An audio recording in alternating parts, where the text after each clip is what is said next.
My name is Robert Singer. I'm the CEO of the World Jewish Congress. I believe it already was said, and I'm following the steps of our president, Ronald Lauder. So distinguished guests, excellencies, ladies and gentlemen, dear friends, Pane Tepanove, I first of all would like to recognize a few people here in the room who really were not only behind this forum, but behind many of the activities in Ukraine.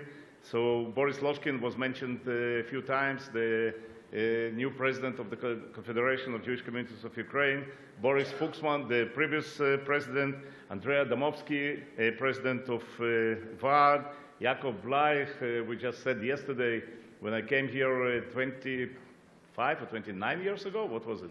29 years ago, he just arrived and built here a very nice community. Many other people I see here, Naomi Ben-Ami from the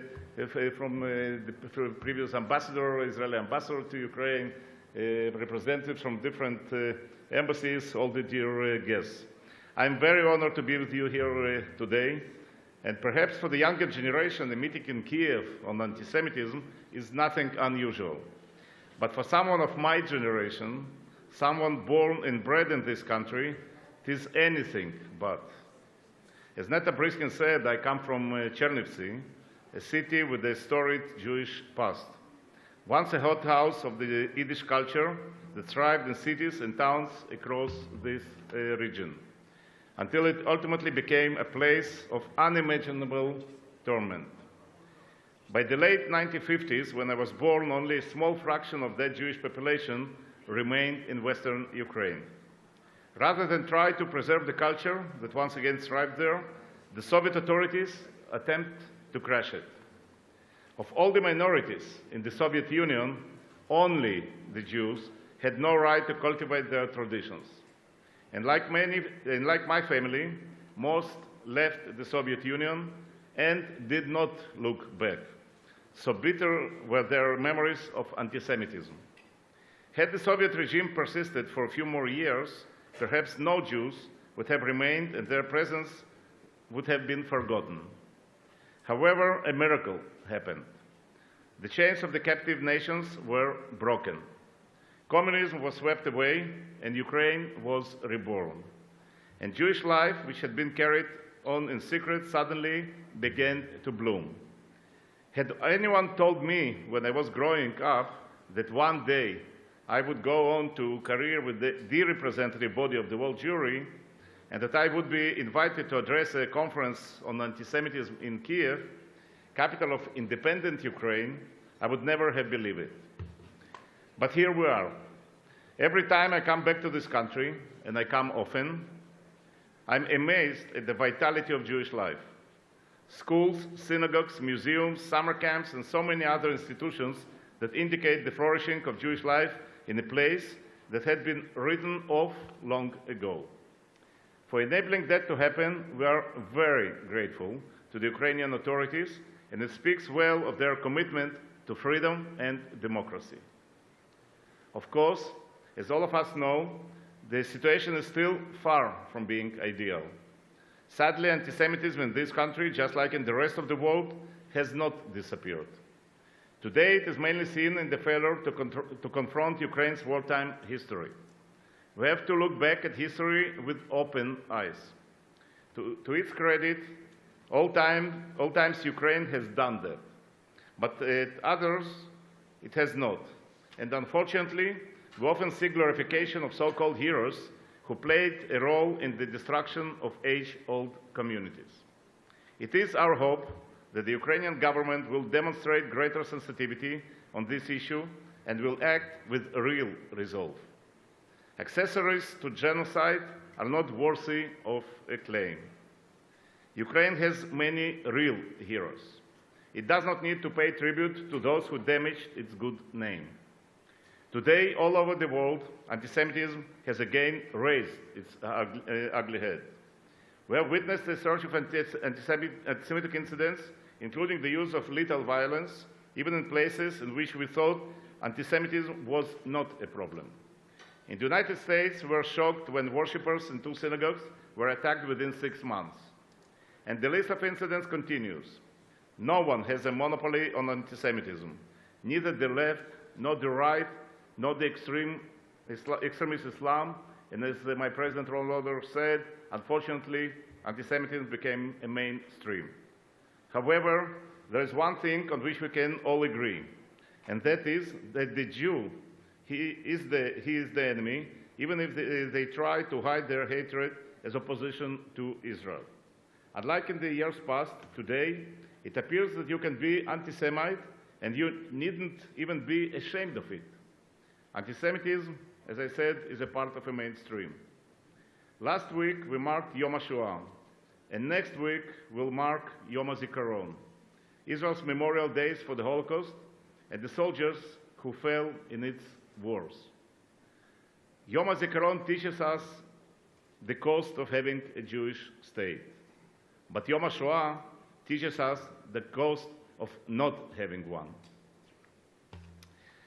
I think we have a very distinguished panel with us today, and the structure of this panel will be that I'll let each one of the panelists to have a short presentation, and then we'll have some questions from the floor. After this, we'll try to summarize this. So I believe that we should be done in something like 60 minutes, correct? Pavlo Klimkin already spoke to us, and I had the privilege to meet him a number of times. Whatever. Okay. Pavlo Klimkin is the Minister of Foreign Affairs of Ukraine, a physicist. He has worked in the Ukrainian Foreign Ministry since 1993 and has served in many senior posts since then, including as Director of EU Department. In 2010, he was named Deputy Foreign Minister. Ambassador Klimkin played a central role in negotiating the Ukraine-European Union Association Agreement. He served as both Deputy Foreign Minister and Chief of Staff of the Ukrainian Foreign Ministry until 2012, when he was appointed Ambassador of Ukraine to Germany. He has served as Minister of Foreign Affairs of Ukraine since 2014, and Minister Klimkin, were very privileged and delighted to hear what you had to say here about the IRA definition and Ukraine joining IRA. So please, the floor is yours for initial statement. The mic is on, yeah? It's great. Look, thanks a lot for especially underlining I'm not a kind of normal diplomat, so I'm a physicist by education. It's great to be here, and I believe we need to have a slightly different angle on our discussion right now. Firstly, I believe what is going on in the sense of rise of anti-Semitism is not just worrying, it's extremely worrying. And what is important to understand, with all kind of our commitment and interest, for statistics, with all kind of the necessity of national view, and we should have such a discussion, anti-Semitism is now, unfortunately, a global reality. And we could be effective, not only in the sense of statements, because again, we are very good on different kinds of statements. We are very good on being vigilant. But it's time now to get proactive on anti-Semitism. And it's my first point. Let's discuss it. Secondly, it was one of my key considerations when we prepared the whole package of documents. Bureaucracy is unfortunately still there, and Ukrainian bureaucracy is probably not the best bureaucracy in the world. But we prepared the whole package of documents to get clearance, to join the International Remembrance Alliance, and of course, IRA definition. And here it's my second point. We need to give up on all kind of national definitions. If you talk to some of our scientists is still there, let's have something special Ukrainians. We are better on fighting and understanding Semitism. It's simply not the way forward. We need something which is recognized by everyone and supported by everyone, and especially here in this country. So fundamentally, it's something which we all should bring forward.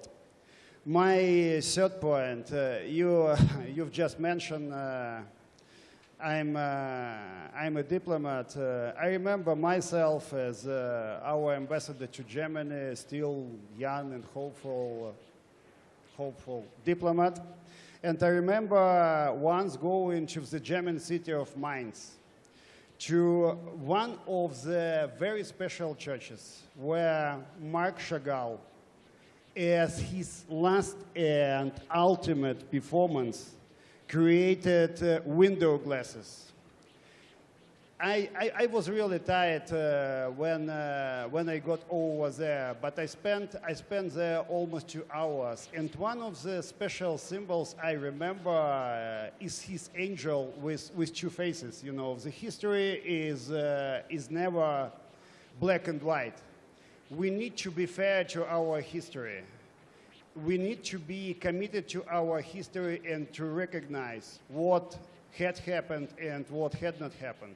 And let's have very good and fair discussion on that, because I know that yesterday some of the ideas turned up. And I would be ready to engage in these discussions, because with all kind of friendly teasing up and about my background on physics, I pretend to understand something also on Ukrainian history. And last but not least, because the name of our panel also about the role of the global Jewish community. I believe also here we have to do more. Now we've been talking about new ideas, about new possible concepts, plans for the Middle East. And here, anything could be done, really. And I basically shared with my friends in Washington my ideas. We were members of the Security Council a couple of years ago. But fundamentally, there should be a red line here. And it's the future and security of Israel. Because without that, if you take it out of the Lego, there could be no security, not only for this region, but for the whole world. Let me stop here, basically mapping out these 4 points, and it's great to be there. Thank you, Minister. And,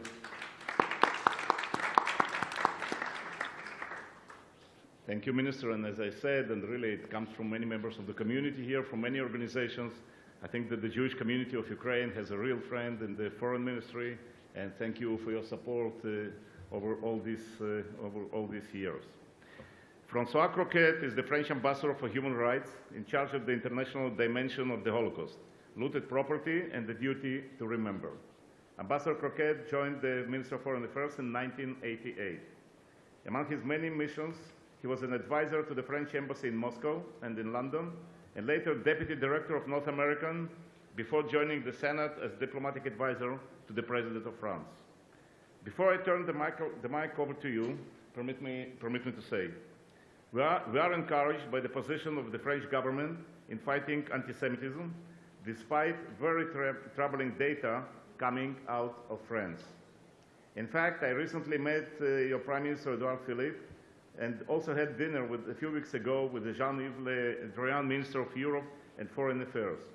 President Macron recently addressed the Kyiv dinner in Paris and spoke about France adopting the IRA definition of anti-Semitism, and we hope that Ukraine will follow your steps. Please, Ambassador. I'm fine.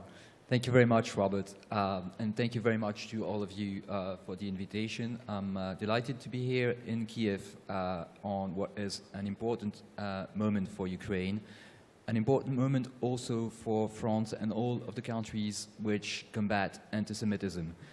Indeed, as you've just said, France, and with it all of Europe and Western countries, including the United States, as the recent attacks tragically reminded us, are faced with an unprecedented resurgence of anti-Semitism.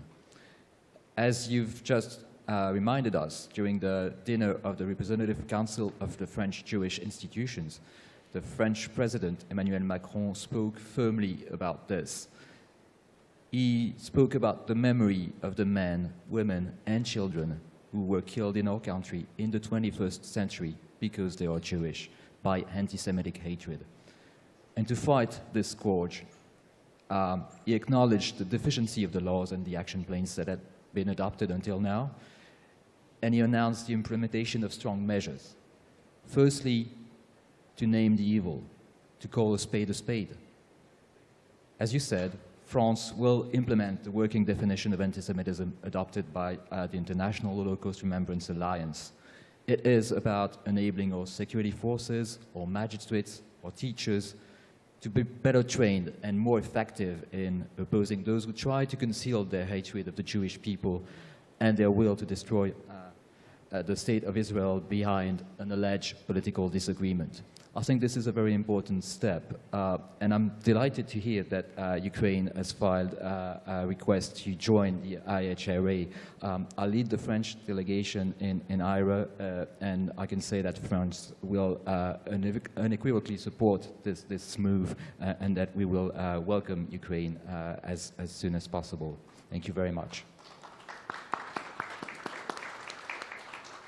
Now, coming back to fighting anti-Semitism in France, we are determined to fight the facts as they are. There are traditional forms of anti-Semitism, and they are alive and kicking. This is why the government has decided to disband far-right associations and groups that nourish hate, promote discrimination, and call for violence. But there is also a new form of anti-Semitism, which is based in a radical interpretation of Islam. This ideology corrupts some of our suburbs to the point of coercing some of our fellow countrymen and women to an unbearable interior exodus. So we've decided to launch a Republican recovery of these territories, and this will require the participation of all the services of the French state. We're going to improve the tracking and the penalization of the perpetrators of anti-Semitic acts, for instance, by encouraging all the victims of anti-Semitism to press charges. More often than not, they don't do this because they fear this is hopeless. But we've made it clear that everything will be done to assist them in their legal proceedings, from the training of our police officers to welcome and listen to them, to the possibility of pressing charges online, which has just been voted into law. Every effort will be made to collect the evidence that will allow these crimes or offenses to be recognized as anti-Semitic, thanks to the creations of teams of specialized investigators and police officers all over the French territory. And then, it is also essential, in my view, to do more to contain the torrent of abuse pouring down every day on the internet. We are working with the parties that allow to fight us against the anti-Semitism that is being spread online.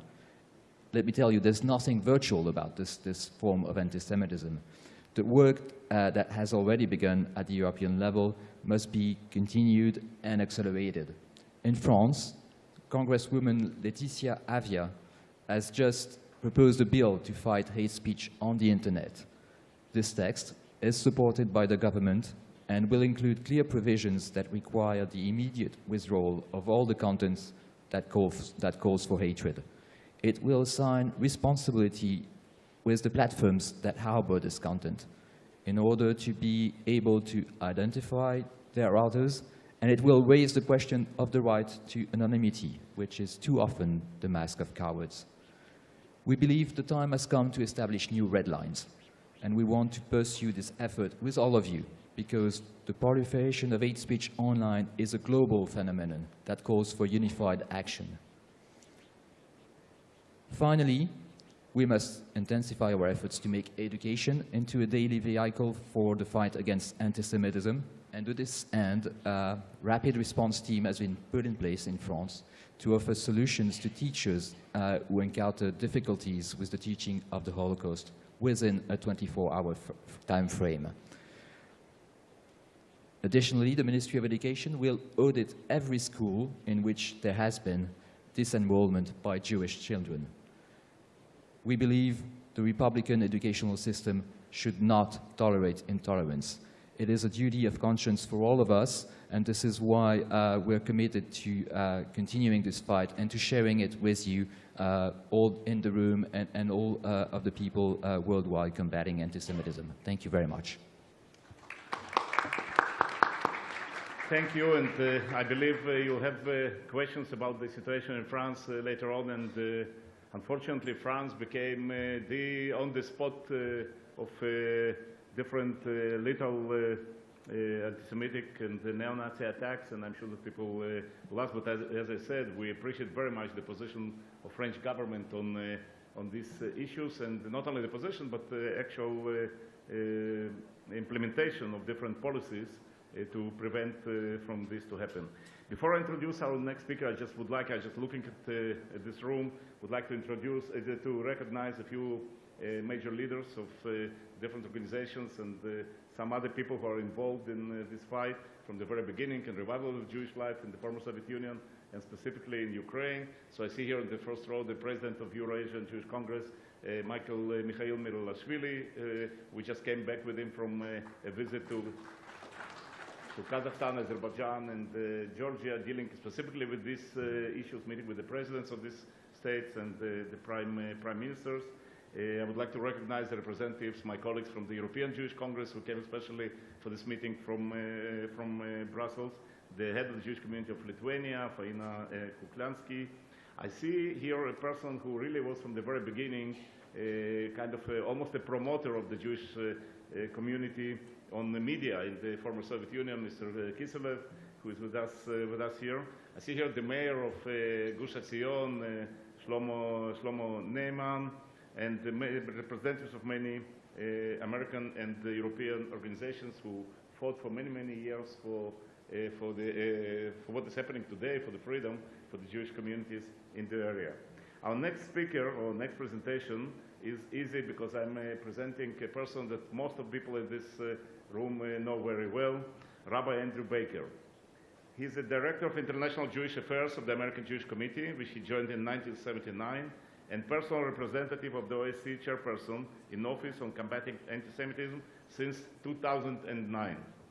A leading expert on anti-Semitism in Europe, he travels extensively to promote the fight against anti-Semitism in different countries, and I can witness, since I know Andrew for a long time, that he is one of the most effective advocates for Jewish issues and an excellent representative of Jewish communities at OSCE. So Andrew, please.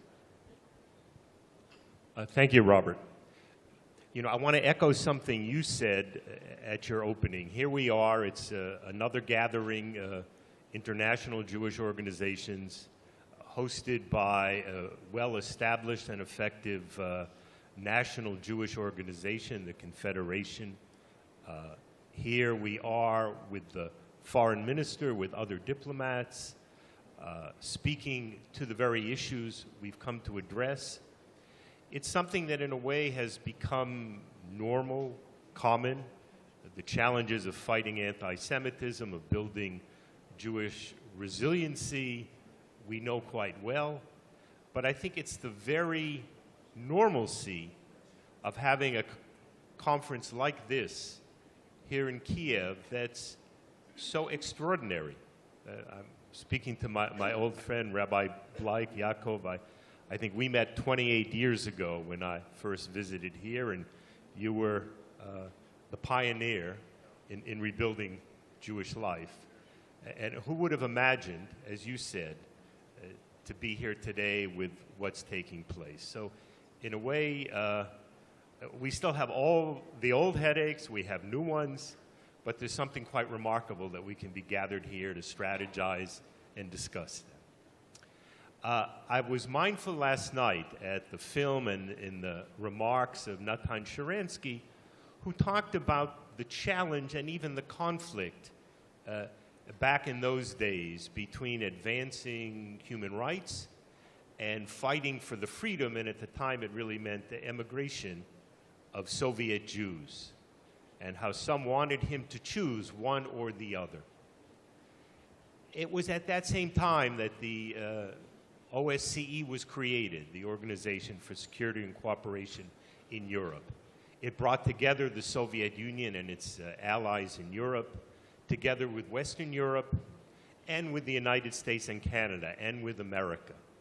It was an opportunity to challenge the Soviet Union on its human rights policy, a place to name names, which was not something easily done, to raise the cause both of refuseniks and the larger issues of bringing freedom and openness to a closed society. There's an irony here that the OSCE has continued even after the end of the Cold War, even after the fall of communism, after the dissolution of the Soviet Union. But it was really a little less than 20 years ago that we saw anti-Semitism reemerge in parts of Europe where we weren't expecting to see it. In Western Europe, a resurgence of incidents, attacks on Jewish targets in France, in Belgium, in the Netherlands, and elsewhere. We saw an international conference organized by the United Nations in Durban with the intention of fighting racism that, if anything, did at least the opposite when it came to the challenges of anti-Semitism. It renewed that old canard of Zionism equals racism. It made evident that the UN would not be a place, at least not then, to deal with the challenges of anti-Semitism. And so, in a complicated way, because the OSCE, now an organization of 57 governments, making decisions by consensus, was able to hold the first conference on anti-Semitism organized by any international governmental organization. It took place in 2003 in Vienna, and I have no doubt that the consensus was reached because many governments thought, we'll agree to one conference, one time, and we'll move on to other things. But that's exactly what did not happen. And a year later, a high-level conference in Berlin with the foreign ministers of many of those governments in attendance issued something that came to be known as the Berlin Declaration. And in that declaration, it first referenced that very issue we saw reemerging, anti-Semitism as it relates to Israel. It spoke clearly that anti-Semitism had taken on new forms and manifestations, a reference to that. And it had all of those governments together saying, we declare unequivocally that incidents in the Middle East, events in Israel, can never justify anti-Semitism. It said that at a time when only shortly before then, there were political leaders in Europe who were doing just that, excusing those attacks on Jewish targets, saying, well, this is because of the politics in the Middle East. So we've come a long way. We have now, in the context of the OSCE, further commitments by governments, a recognition of the importance of monitoring, of recording hate crimes, and really learning how to address them, of stepping forward with the very real security needs that Jewish communities face. Again, commitments that have been enunciated, new efforts to educate police and law enforcement, education to combat the problem of anti-Semitism. And throughout all of this, a recognition that we are not going to succeed if we're not clear-eyed in recognizing the threat, knowing that it presents itself in different ways in different countries, and we need to be mindful of all those different ways in which anti-Semitism is a scourge today. As has been said before, from the left, from the right, from migrant and immigrant communities, a challenge to authentic history, the reality that if the Holocaust itself is distorted or denied, it's not just an issue of history. It poses a very real security challenge to Jews who are themselves the very survivors or children of survivors of the Holocaust. If one is going to distort that history, one calls into question the very comfort and security of reviving Jewish communities, such as we see here today in Ukraine. So these are all aspects that the OSCE has been able to bring forward. and to secure the commitment and involvement of respective governments in addressing those problems. We have had this success, but as I think everyone here knows, the problems have not diminished.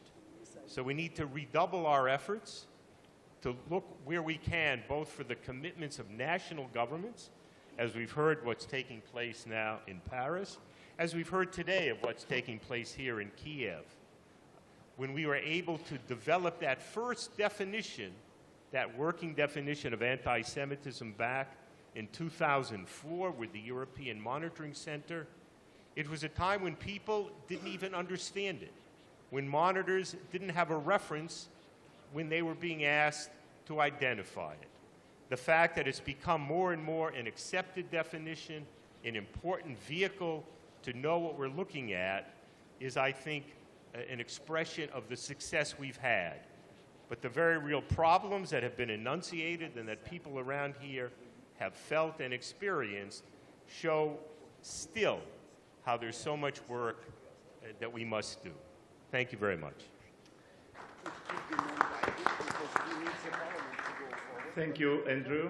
Elan, the only question I have to you, did you fly Elan or Ukrainian Airlines that brought you exactly on time? Ukrainian Airlines. I'm supporting the economy. You see, so there is a hope. Elan Carr is the U.S. Special Envoy for Monitoring and Combating Anti-Semitism.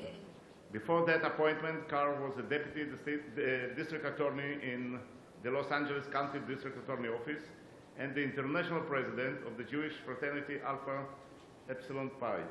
Carr is also a JAG Corps officer in the U.S. Army Reserve and an Iraq war veteran. During Carr's service in Iraq, he led U.S. soldiers in lighting a Hanukkah menorah in Saddam Hussein's presidential palace. Elan is a dear friend and a colleague who has demonstrated strong leadership on this issue and is doing a truly fantastic job. Elan, the way it works here, you have a 3-minute statement and then we'll take questions from the floor. Perfect. Is this on? Oh. What I miss? No, just kidding. It is such a pleasure to be here. First of all, let me apologize for my lateness. I am here directly from Israel. I was supposed to arrive last night.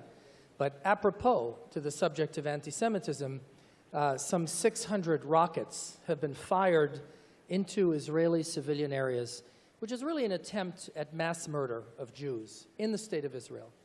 And so I met with and my colleagues, ambassadors, U.S. ambassadors to 6 countries, actually. We met with Prime Minister Netanyahu, and because of the scheduling and everything that he's dealing with, it had to be later, so I had to change my flight. So that's why I'm late.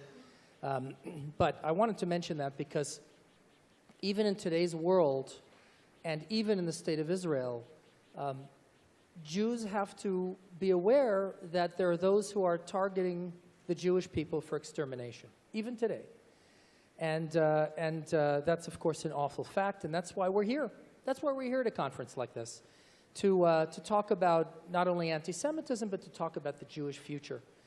And what I want to spend my time on, Robert, is not so much giving the bad news. You know, I'm asked to talk about the state of anti-Semitism in the world today, you know, attacks on Jews up. You all know the statistics, and maybe you've talked about it here before I walked in. Attacks are up, vandalism, anti-Semitic hate speech on social media, textbooks in classes sometimes, and even in the United States. You all know, even in the United States, a famously philo-Semitic country, we've been dealing with awful, horrific attacks on Jews in synagogues, which was unimaginable recently. But we're now in Ukraine. And so I'm not going to talk about the bad news. I want to talk about how extraordinary it is, where Ukraine has come, and how far Ukraine has come, is a miracle that stands really in the very long history of the Jewish people, stands in a unique place. Now the United States, we don't take sides in elections, but we have to comment on how unprecedented it is that Ukraine has elected a Jewish president-elect, and has a Jewish prime minister. That is something that is absolutely stunning. And there's something even more stunning. I've been following this very closely. Again, not because we take sides, but I very much wanted to see how the Ukrainian electorate would react to the dynamics of this election. There's something even more extraordinary about the election of a Jewish president. What is more extraordinary is that his Jewishness was entirely irrelevant. It did not come up. I've been briefed regularly, including classified briefings that I've been having on this subject, tracking what's going on here.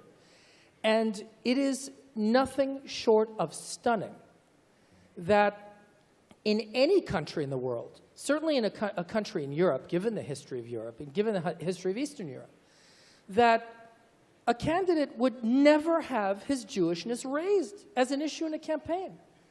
By the way, I don't even know that that would happen in the United States. And so I want to just say that we have got to really appreciate how extraordinary this is and how far Ukraine has come.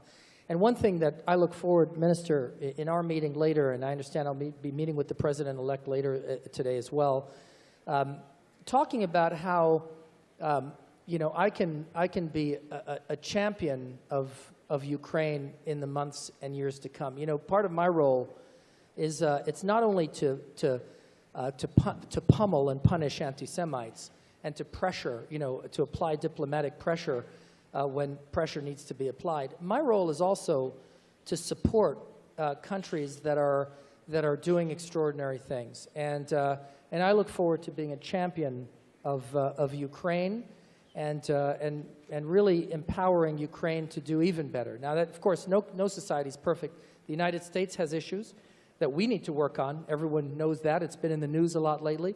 There are issues here in Ukraine as well. No society is perfect on the subject of anti-Semitism, but frankly on any subject, right? We're not perfect, and we always have to better ourselves. We always have to work to fix, you know, what we should be doing better. But this is really an extraordinary time, and I want to compliment not only the candidates but the Ukrainian electorate. Again, not for the results, because that's not an issue I take, but for the way this campaign was conducted and the remarkable lack of focus on the Jewishness of a candidate who was leading in the polls and could have been attacked very easily on that issue. Thank you, Elan. Just one remark, which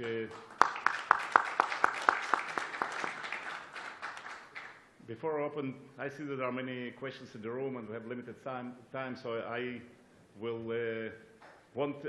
give up on my question to the panelists, but I do want to follow up on what Elan said. From the time that your plane took off to the time that you landed, the number of rockets fired to Israel is 700. And I just want everybody in this room just to imagine you're coming here from different cities, from Vilnius, from Latvia, from Finland, from Iceland, from different countries. We met this morning parliamentarians. Just imagine to yourself that 700 rockets would be fired to Reykjavik or Vilnius or to this area, and 30% of your population will be sitting with the kids and with the elderly in the shelters. And this is the reality that Israeli citizens are facing these days, and the world is silent. And as Elan said when he spoke in Israel to the delegation of the US ambassadors, if this is not the form of modern anti-Semitism, what this form is. You know, Israel already had the Ukrainian Jewish prime minister, and she did pretty well. So we hope that the same will happen. In this country. I would like to open the floor. Just, you know, a few weeks ago I was at NATO, and I spoke to one of the senior ambassadors in NATO. And I told him, listen, there are 170,000 rockets targeting Israel, almost every place in Israel, from the north, and from Hezbollah, and from the south, from Hamas and all the other organizations. And I told him, how do you think people who live in Israel feel about this? We are a very advanced country. So he told me, you know what, according to our data, it's not 170,000 rockets, it's 162,000 rockets. You know, it's a big difference. So I would like to open the floor. We have 15 minutes for questions, so I just want to ask that to have questions, not the statements, and also to introduce yourself and to say to whom you address your question. So please, I saw Emmanuel Zingeris, parliamentarian from Lithuania. Yeah. Just the mic.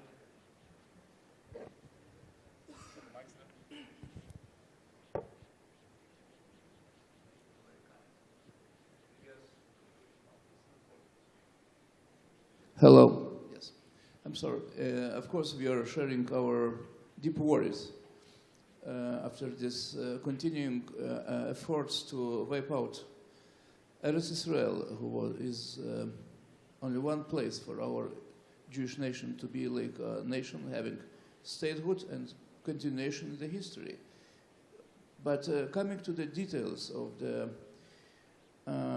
statements before, about scrupulous statement by Andy Baker, American Jewish Committee, I would like to ask which steps should be done in the future, having your working definition of anti-Semitism prepared through the remarkable, I remember being together at Berlin conference, now 16 years, to do by our distinguished governments and parliaments to implement finally the definition so scrupulously worked out by you and many governments, and finally to have that empowered in the place like a law. Andy, can you tell us about the future steps to implement this extremely important definition, who will include, of course, the worries from Am Israel and especially Israel, and have the worries of European Jewry including together? Thank you. Andy, the deal is short questions, but also short answer.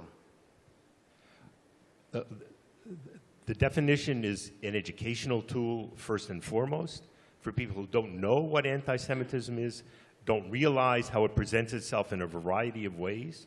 What was controversial in 2004, to some extent still now, was anti-Semitism as it relates to Israel, essentially how anti-Zionism is a mask frequently for anti-Semitism. Jews conflated with Israel. It's a tool for educating police, prosecutors, and judges who will somehow excuse incidents and say they're political in nature, and yet they're clearly anti-Semitic. We're fortunate that the definition was taken up formally by IRA in 2016. It gave it a home after it was somewhat orphaned when the EUMC disappeared. It's now been endorsed by the European Parliament, a declaration by the European Commission. So even next month, there'll be a working group in Brussels to push governments to say, okay, you've adopted it, put it to use. Make it part of the education system. When you train prosecutors, make sure they understand what it's about. Whether it gets into a legal code may be secondary, but effectively we want people to know this is what anti-Semitism is about. No longer, at least, blinders or excuses. Thank you, Andy. More questions? Yeah? Yes, please. Hi, my name is Edward Belinsky. I'm director for Ukrainian Jewish Committee, and my question is for Minister of Foreign Affairs, Mr. Klimkin. About International Holocaust Remembrance Alliance. This organization was founded in 1998, and for already these 20 years, Ukraine have been consistently refusing to become a member of this main Holocaust organization in the world. There were various reasons not to become a member. There was a criminal regime, there was bloody regime, there was budget financing issues.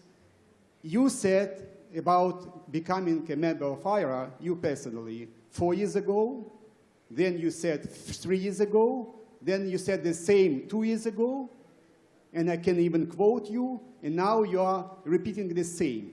When you were serious, then or now, before, when your government is going to leave? I thought it's an easy meeting. Please, Minister. Oh, no, it's an easy one. Thanks for this point. I'm actually quite serious. I would say I'm too serious, especially on such issues. And if you shuffle from my points and my political statements, I wanted, from the time I've been appointed foreign minister, to push Ukraine towards the formal membership in the alliance. Actually, it was our ministry, if you track down all the documents, when we officially brought this issue to the consideration of the Cabinet of Ministers. And the main problem, just for your understanding, was not different kind of regimes and problems and consideration. Unfortunately, the real problem, and we've been fighting against such a twisted narrative, was the point that us joining this declaration could spark the whole trigger of restitution issues. And because of that, we were actually refused to go forward. So now I hope it should be cleared by the president, because we have to join the alliance on behalf of Ukraine. There should be the clear drive about accepting, at least firstly, as non-binding the definition, and after that, it should be about our parliament to make it formal in the sense of ratification procedure. And basically, there are a lot of, as you've just said, different issues basically preventing us to go forward. But the most important issue was not about diplomacy, was not about foreign policy, but exactly the one I've just mentioned. Minister, I know Eduard Dolinsky for a long time, so I'm sure he will follow up very closely on this issue. We have time for 3 questions. I have 1, 2, and Middle tell me who, and 3. Please. Большое спасибо. Прежде всего, к уважаемому for our presenter, well, I have a question. Can you name at least one country where on the grave of the victims of Holocaust you can see the memorials to collaborants as we have in Babi Yar here? I mean, the own members, those, do you think it's the reflection of anti-Semitism? Look, I just mentioned, with everything I've been following over my years, firstly as a diplomat and now as a politician, it's always the issues of historical truth, where the emotions are running high. It's in the same way our track with Poland. It's the same way our track with a number of neighbors. I believe, and I've been trying to push forward a very clear narrative that it's about historians who should look into history, who should provide us with a clear idea how it had happened, and not to, try to politicize history. It's my clear point, and if you like, my position to any historic events. But at the same time, it's about clearly see what happened. I said many times, and not only Holocaust issue, it's obvious, but also on our difficult history on Volhynia region, we have to recognize our history, how it had happened. And we have to recognize when the crimes against humanity had happened. But at the same time, it should not be just whiter than white and kind of black history.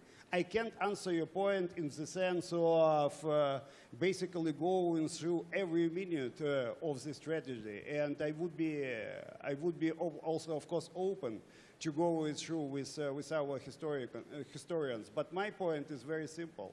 We need to understand and take our history as it is, both vigilant but also committed to its truth. Thank you. Yes, please.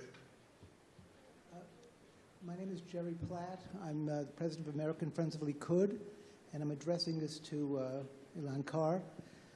As Americans, we have been very lucky for the past 50, 60 years. The Ukrainians, in good times or in bad times, have been sensitive to anti-Semitism. But as an American Jew growing up in Manhattan, it's very foreign to us. You have a big agenda ahead of you, and I'm wondering how you can sensitize American Jews, not so much to San Diego and Pittsburgh, but to the New York Times, which was profound. Yeah, well, that's a very great question, an important question. We've been very lucky as Americans. The United States is the most philo-Semitic country in history. But let me say that we've been especially lucky for the past 2 years, because we have an administration now from whom I bring you all greetings, from my boss, Secretary of State Mike Pompeo, and his boss, the President of the United States. And I can tell you that as a matter of policy and a matter of focused intention, we have never been more committed, and no president and no team has ever been more committed to the fight against anti-Semitism, to the protection of the Jewish people throughout the world, and to support of the State of Israel. Never before. And so I'm really thrilled to be able to represent an administration so focused on this issue. Now, so in the United States and around the world, one of the things Andy said in response to the last question about IRA, 2 questions ago, about the IRA definition, the anti-Zionism component is extremely important, because putting aside fringe extreme groups, as dangerous as they are, such as perpetrated Pittsburgh and San Diego, not groups, lone wolves inspired by ideology coming from that part of the spectrum. What is happening that is sweeping the United States and Western Europe and a lot of other parts of the world is an anti-Semitism that is newer. And it is anti-Semitism that masquerades as anti-Zionism. If you just switch the word Jew for the word Israel, or switch the word Jew for the word Zionist, it's all okay. And you can say anything, and you can print anything, and you can abuse people in an unvarnished way. If you just don't say Jew, just don't say that word, say Zionist in Israel, and it's all okay. You referenced the cartoon in the New York Times. That is an example, certainly. What's going on the campuses in Western Europe and in the United States is nothing short of appalling. And let me tell you how dangerous this is. I've had a lot of disturbing meetings in the last 3 months that I've been in this position, as you can imagine. Probably the most chilling that I've had of all of my meetings is with a Labour MP, UK Labour MP, who walked out of the Labour Party and said, I will not, I will not sit around a table with anti-Semites. It was her explanation for why she walked out. And she said to me, this disaster that we're dealing with, this all started on the campuses, and we did nothing because they were students. And then it came to the Labour Party, and we did nothing because it was a fringe. And now we're in serious, serious trouble. And so I think it is so important for us to combat not only the traditional anti-Semitism in the world that doesn't conceal what it is and says it's Jew hatred, but also the Jew hatred that hides behind this fig leaf of anti-Zionism. The danger of this new anti-Semitism is its wide acceptance. And that's something we have to fight all the time. And so that's been a focus of mine, and it's the focus of the President and the Secretary. Secretary Pompeo stood before 18,000 people at AIPAC and said, anti-Zionism is anti-Semitism.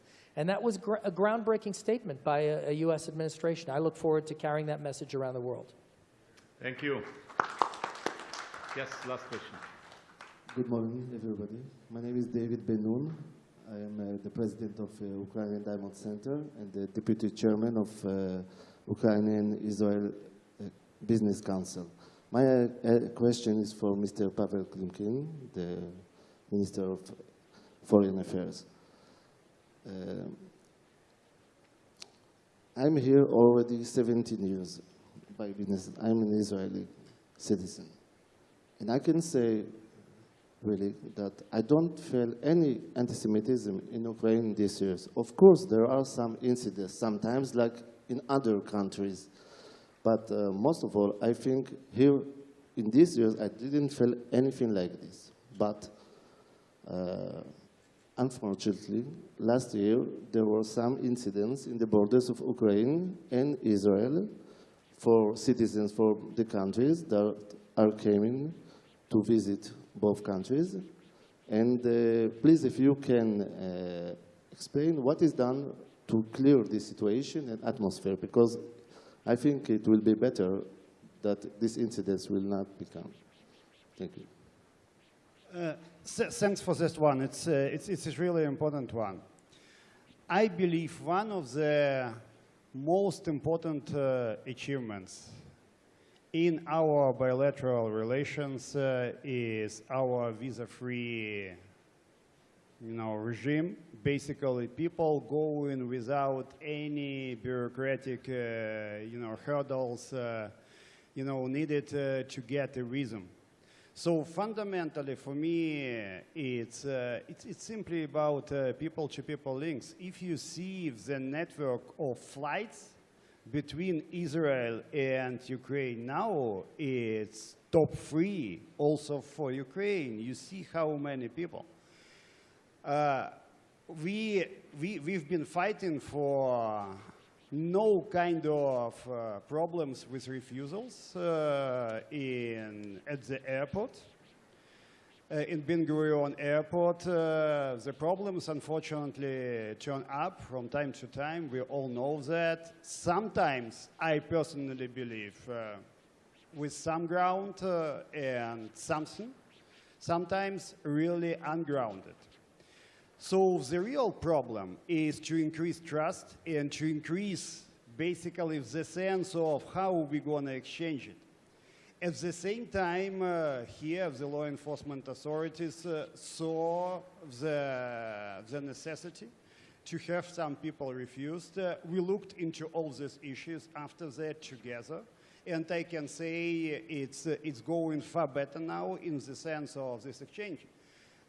What is important, and unfortunately we are all in a way dependent on political calendar. Now we're going to have the new Israeli minister in charge of internal affairs very soon.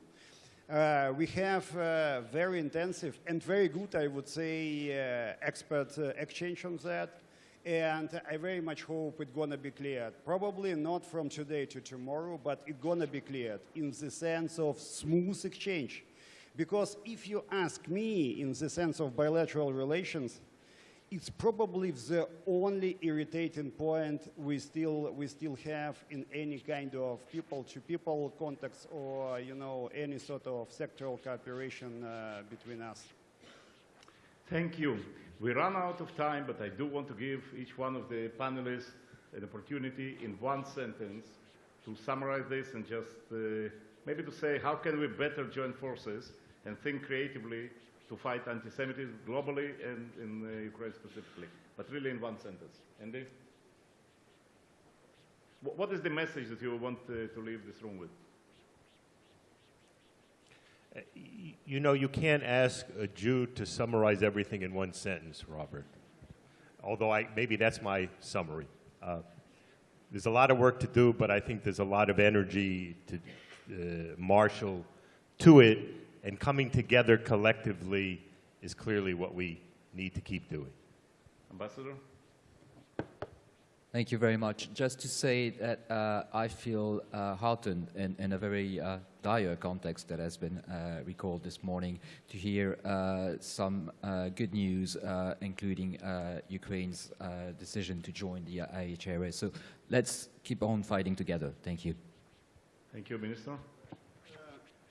I've said already a lot of points, but I would like to wrap up with one point which worries me personally a lot. As Ukrainian, as foreign minister, you've just mentioned it. It was great to have also in all kinds of confidential reports. It's pretty clear that there was no point about anti-Semitism raised ever into the campaign. Now we have a newly elected president who is a Jew by origin. We have the prime minister. It's great in the sense of Ukraine, but I'm very much worried that Russia is very good on all kind of information wars. Now we're gonna start pushing very, very deliberately a kind of narrative trying to raise this reality. And we have to work together about countering this narrative. Unfortunately, we have too much of that experience about that. And here, exactly, we also have to be vigilant. Elan? Well, I accept. I look forward to working with you exactly on that issue. With regard to summarizing it in one sentence, I would say I can even summarize it in one word: unity. We have to stand together and fight anti-Semitism together in every form, wherever it appears. Whether it appears in Ukraine, and it will. I mean, again, every society has issues. Whether it appears in Ukraine, or it appears in Western Europe, or it appears anywhere else, we've got to stand united, Jewish, non-Jewish. All decent people have to stand united against this ancient human sickness that President Trump calls a vile poison, and it is a vile poison because anti-Semitism destroys every society that embraces it. And so we all have to stand together united and fight this ancient sickness together, and that's how we will build a better world for our children. I just want to summarize on my behalf this panel and thank all the panelists. I think really you had the best people possible, and thank you once again for the Federation for putting it together.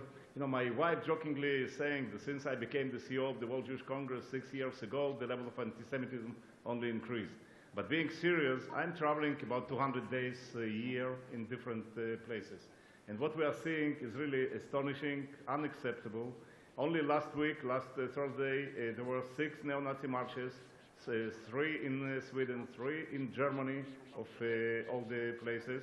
And the week before, there were marches in Italy, commemorating the birthday of Mussolini. And this is something probably that nobody would imagine only 20 or 25 years ago.